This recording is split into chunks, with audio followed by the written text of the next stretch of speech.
दोस्तों, हनुमान जी ने अकबर उसकी सेना को सबक सिखाया और उसी के बाद रचना हुई हनुमान चालीसा की। दोस्तों, सभी जानते हैं श्री राम जी के भक्त पर जरा से भी आँच आए तो उनकी रक्षा करने के लिए पवन पुत्र हनुमान यानी बजरंगबली जरूर आते हैं। ऐसा कुछ हुआ अकबर के शासनकाल में। अकबर कितना घमंडी था वो आप इतिहास में बहुत अच्छी तरीके से जानते हैं, और इसी घमंड में उसने एक गलती कर दी, जिसके बाद उसके घमंड को चूर करने के लिए हनुमान जी को आना पड़ा। फिर अकबर घुटनों के बल आ गया, मुंह की खानी अकबर को पड़ी। एक बार अकबर को पता चला कि उसके राज्य में एक ऐसा व्यक्ति रहता है जिसने सुबह सुबह आई एक विधवा महिला को आशीर्वाद दिया और सदा सुहागिन कहते ही उसका मृत्यु पति जिंदा हो गया। अब ये बात अकबर को हजम नहीं हुई। उसने तुरंत अपने कुछ सैनिकों को उस व्यक्ति को पकड़ने के लिए भेजा और कहा, उसे मेरे दरबार में हाजिर करो। जब वो मेरे सामने कोई चमत्कार करेगा तभी मैं मानूंगा। अकबर के सैनिक अपने मालिक यानी बादशाह की आज्ञा का पालन करने के लिए उस व्यक्ति के घर पहुँचे और उससे कहने लगे, चलो तुम बादशाह अकबर के दरबार में हाजिर हो, आपका बुलावा आया है। उस व्यक्ति ने शान से कहा, मेरे बादशाह तो प्रभु श्री रामचंद्र हैं और मैं उन्हीं का भक्त हूँ। बाकी मुझे किसी राजा से कोई मतलब नहीं है। उसके दरबार में और उसके महल में जाने से मेरा क्या मतलब, इसलिए मैं नहीं जाऊँगा, आप लोग वापस लौट जाएं। ये बात जब घमंडी अकबर को पता चली तो वो गुस्से में आग बबूला हो गया। उसने कहा, एक साधारण सा व्यक्ति इतनी हिम्मत कर सकता है कि बादशाह के आदेश का पालन न करे। उसने मेरा आदेश न मानकर अपराध किया है। और पूछा, आखिर वो कौन है और किसके बल पर वो इतना उछल कूद रहा है? बीरबल अकबर के नवरत्नों में से एक थे। उन्होंने धीरे से अकबर के कान में बताया, प्रभु वो कोई आम इंसान नहीं, प्रभु श्री राम के अनन्य सेवक भक्त गोस्वामी तुलसीदास हैं। इतना ही नहीं, वो बहुत पहुँचे हुए कवि और संत हैं। तब अकबर ने कहा, तब तो उसे तुरंत सामने बंदी बनाकर लाना ही होगा। उसने बादशाह के आदेश को ठुकराया है, ना मानने की गलती की है, उसे इस अपराध की सज़ा भुगतनी ही पड़ेगी। अकबर किस बात से बिल्कुल अनजान कि वो कितनी बड़ी गलती करने जा रहा है। घमंडी, और दूसरी बात वो मुग़ल, उसे तो अपने उन्हीं 72 हुर्रों की जानकारी, बाकी समझे तो क्या समझे। उसके सैनिक अकबर का आदेश पाकर तुलसीदास जी को जंजीरों में बांधकर अकबर के सामने पेश करते हैं। अकबर ने तुरंत उनसे कहा, क्या तुम्हें मालूम नहीं बादशाह मैं हूँ, और आपने बादशाह के आदेश को मानने से इनकार किया है। बादशाह जो कहता है वो सबको मानना ही पड़ता है, लेकिन मेरी बात मानना तो दूर, तुमने तो मुझे झुककर सलाम भी नहीं किया। तुलसीदास ने मुस्कुराते हुए कहा, मैं एक संत हूँ, मुझे किसी बादशाह से क्या लेना देना। मेरे बादशाह तो प्रभु श्री राम है, जो तीनों लोकों के मालिक है। मेरा सिर केवल श्री राम के सामने ही झुकता है। ये सुनकर अकबर जो क्रोधित था उसका खून खौल उठा। उसने कहा, इस मूर्ख को कारागार में तुरंत डाल दो, देखो इसे बचाने के लिए कैसे श्री राम आएंगे।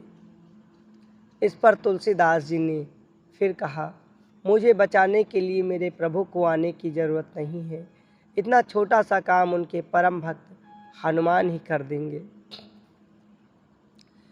इस बात से तो मानो अकबर के तन में आग सी लग गई और उसने क्रोध में कहा, इस दुष्ट को मेरी आंखों के सामने से तुरंत ले जाकर जेल में डाल दो। अकबर का आदेश मिलते ही सैनिक तुलसीदास को घसीटते हुए ले जाने लगे। और जेल खाने में तभी तुलसीदास जी ने परम भक्त हनुमान को याद करना शुरू किया और उनका गुणगान करते हुए स्तुति करने लगे। ये देखकर अकबर चौंक गया और बीरबल से बार बार पूछने लगा, ये क्या बोल रहा है? लेकिन भक्ति में खोए तुलसीदास जी ने कोई जवाब नहीं दिया। बीरबल ने थोड़ी देर बाद बताया कि क्या था। तभी थोड़ी देर में स्तुति खत्म ही ना हो पाई कि हनुमान जी की सेना ने अकबर के फतेहपुर सिकरी महल में हमला बोल दिया। पूरे महल को लाखों बंदरों ने तहस नहस कर उत्पात मचाना शुरू किया। अकबर की सेना में भगदड़ मच गया। अकबर को कुछ समझ नहीं आया, उसके हाथ पैर फूल गए। बार बार हफ्ता हुआ अकबर महल को तहस नहस होता देख उसके गले से खून बह रहा था। वो किसी का सिर फटा देख रहा तो क्या देखता रहा। इसी तरीके से उसने अपनी जान बचाने के लिए ऊपर गलियारे में छिपना मुनासिब समझा। अपने महल में ऐसी अफरा तफरी देखकर उसके छक्के छूट गए। पसीने से लथपथ अकबर कुछ समझ नहीं पा रहा था। तभी उनसे बीरबल ने कहा, बादशाह, आप चमत्कार देखना चाहते थे तो देख लीजिए। तुलसीदास की रक्षा करने राम भक्त हनुमान की वानर सेना आई है। जिस वानर सेना ने आपकी और आपके सैनिकों की हालत खराब कर दी है, उसी सेना ने तुलसीदास जी को एक खरोच तक नहीं पहुंचाई। और साथ में जिसने अपशब्द नहीं कहे, जिसने तुलसीदास पर कुदृष्टि नहीं डाली, उसको भी खरोच नहीं पहुंचाई है। अगर आप खुद को और अपने महल को इन बंदरों के गुस्से से बचाना चाहते हैं, तुरंत तुलसीदास जी से माफ़ी मांग ले, मरता क्या ना करता। अकबर ने बानरों की फौज से बचने के लिए घुटने टेक दिए।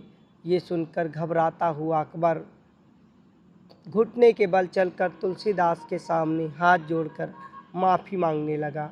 तुलसीदास जी ने विनम्रता से कहा, मैं अपने भगवान का छोटा सा भक्त हूँ, भला मैं आपको क्षमा करने वाला होता कौन हूँ।